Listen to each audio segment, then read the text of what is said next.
Miserável homem que eu sou, quem me livrará do corpo desta morte? Essa é a passagem que eu mais gosto, que é a passagem que eu mais me identifico. Para mim, essa passagem revela qual é a condição real do homem diante de Deus. E a condição é essa, miserável. Fica mais interessante se a gente considerar que quem escreveu essa passagem foi Paulo falando sobre ele mesmo.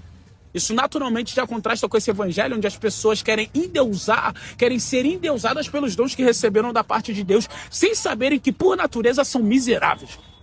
Pastores que se gabam do ministério que têm, cantores que se gabam pelo dom que possuem, pregadores que se gabam porque pregam demais, enquanto Paulo, um dos maiores apóstolos, o maior autor do Novo Testamento, um homem com intimidade com Deus o suficiente para ser levado ao terceiro céu, vai concluir sobre ele mesmo: miserável homem que sou. É Paulo, mano, que vai escrever dizendo assim, ó: em mim, isto é, na minha carne, não habita bem algum. É Paulo que vai dizer em Romanos 8, a carne é inimizade contra Deus, não está sujeita à lei de Deus e nem mesmo pode estar. Ou seja, o que ele está dizendo é que por natureza eu não consigo fazer nada voluntariamente para Deus. E as pessoas podem se perguntar, se eu não consigo fazer nada voluntariamente para Deus, se eu sou tão ruim assim, então por que eu oro? Então por que eu louvo? Então por que eu adoro? Então por que eu busco o Senhor? Paulo também dá essas respostas em Filipenses 2, versículo 13.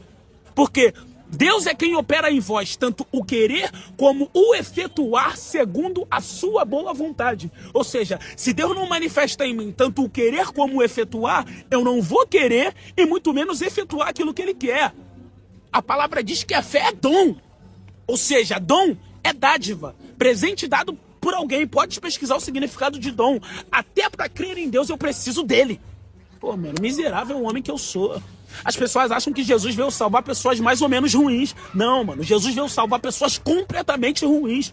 Ser cristão não diz que eu sou melhor do que ninguém, não. Na verdade, só prova a minha miséria, mano. Só quem tá perdido é que procura salvação. Só quem tá em perigo é que procura por ajuda. Só quem tá doente é que procura um médico, mano. Aquele que não reconhece a sua miséria também não reconhece Cristo, mano. Até um bebê, mano, a gente precisa ensinar a fazer o certo, porque ele naturalmente faz o errado. Essa é a natureza do homem. Ninguém ensina o bebê a meter a mão no vaso, ele vai por natureza. Ninguém ensina o bebê a comer pedra, ele come por natureza. Ninguém ensina o bebê a meter a mão na tomada, ele vai por natureza. Não pode, não faz.